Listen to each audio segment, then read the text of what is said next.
Gudan, ceritakan apa yang terjadi.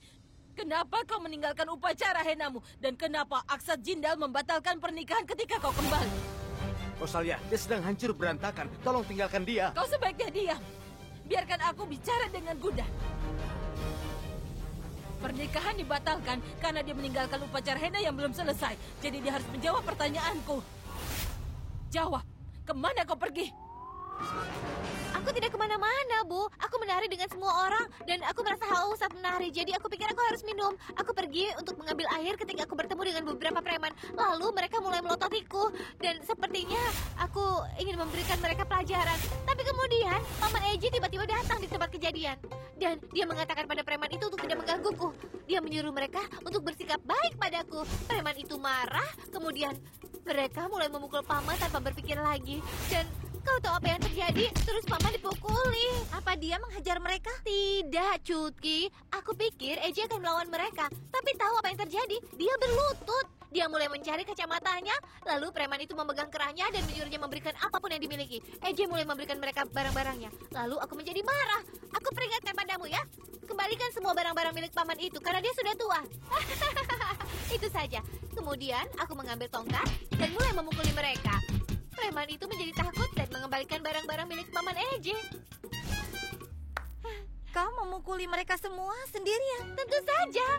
Oh, aku mengerti. Aksat Jindal pasti terkejut karena dia melihat kau itu tidak waras. Tetapi ayah, aku melakukannya untuk kebaikanku sendiri. Aku ingin membantunya. Iya. Tapi aku rasa egonya terluka ketika preman itu memukulnya di hadapanku. Iya kan? Apa kau ini sudah gila, Gudan?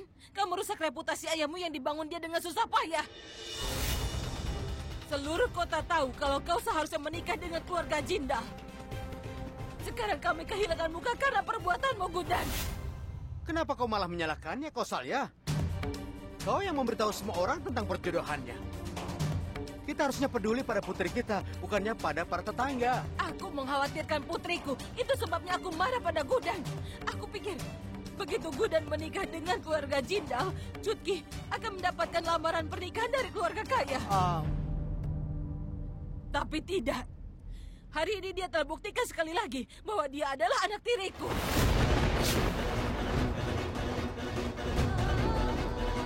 Dia sudah membuat kita kehilangan muka. Kita mungkin sekarang harus pindah ke kota lain untuk menikahkan Cutki. Gudan, Ayo, kita pergi.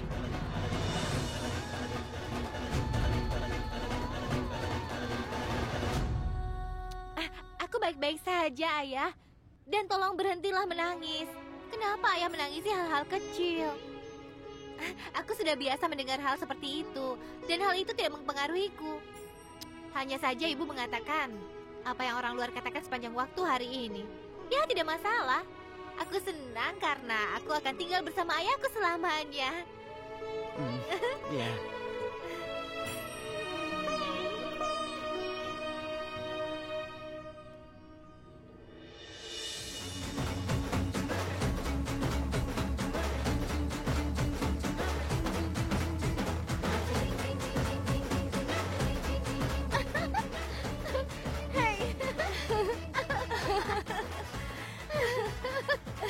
Tenangkan Lasmi.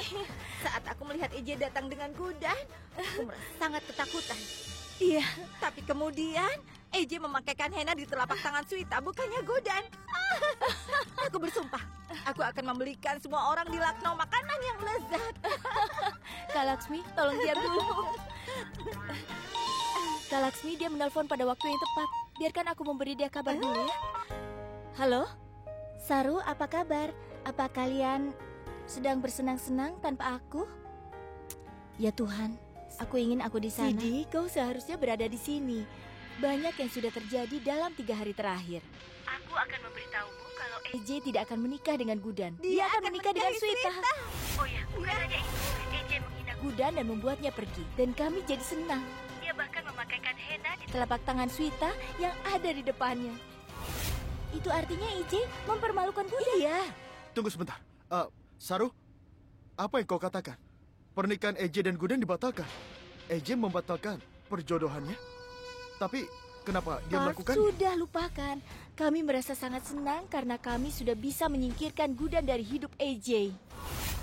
Dengar ya, tinggalkan semua pekerjaanmu dan datanglah ke sini. Ya baiklah, kami akan datang. Sampai jumpa. Untung Gudan tidak jadi menikah. Seorang gadis muda yang datang ke keluarga ini, pasti dalam kehidupannya akan banyak sekali masalah. Berpura-puralah polos di hadapan istrimu. Ini memang kabar baik. Aku jadi tidak sabar untuk datang ke tempat itu.